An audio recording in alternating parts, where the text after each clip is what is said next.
Liberal or conservative, male or female, young or old, Americans love to bash the news media. Once among the nation's most trusted institutions, the news media have fallen from grace. According to Gallup, even as recently as 2000, a majority of Americans trusted the press.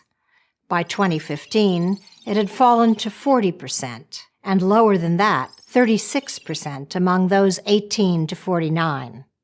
It's hard to see how this decline will be reversed. The industry has become politically polarized, and in the highly competitive age of multiple 24-hour cable news channels and the Internet, it's under severe financial pressure. And this compounds an even deeper problem: failing journalistic standards. In the 1950s, the media universe consisted mainly of a few national television broadcast networks and local TV and radio stations, most of which got much of their news from major wire services and the nation's large newspapers. Most journalists were committed to producing objective journalism, fact-based stories independent of the government and of political parties. A reporter's job was to report, not offer opinion or advocate. Presented with the facts, it was up to readers to make their own judgments about news events. Opinions were supposed to be confined to editorial and op-ed pages. That world no longer exists. This lack of objectivity and the decline of standards is one reason, though not the only one, why newspapers and news magazines are a declining industry. According to Pew Research, print revenue from newspaper sales has declined from $47 billion in 2006 to $16 billion in 2014. Digital sales haven't come close to making up the difference. Most papers have been forced to cut operating expenses, slash staff, and close bureaus, overseas in particular.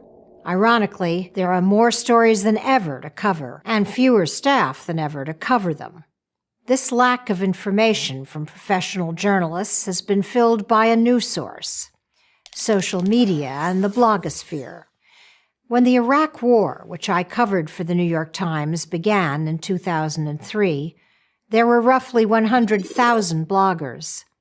Only a few years later, there were an estimated 27 million. The Internet as a news source has obvious pluses and minuses. On the plus side is that information is spread widely and instantly. The minuses have to do with the fact that the quality of reporting varies dramatically. It's not easy to separate the wheat from the chaff. Furthermore, many sites, including mainstream sites, have abandoned traditional journalistic practices and standards in search of more and more eyeballs. Objectivity, once the gold standard of reporting, is now often seen as old-fashioned, a ratings loser.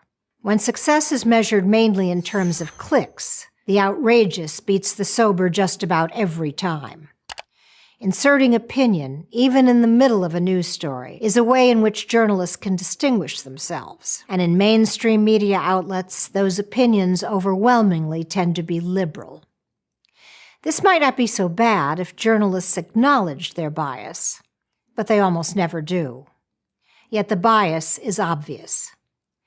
According to a 2014 study by two Indiana University professors, reporters who identify as Democrats outnumber those who identify as Republicans by 4-1, 28% to 7%.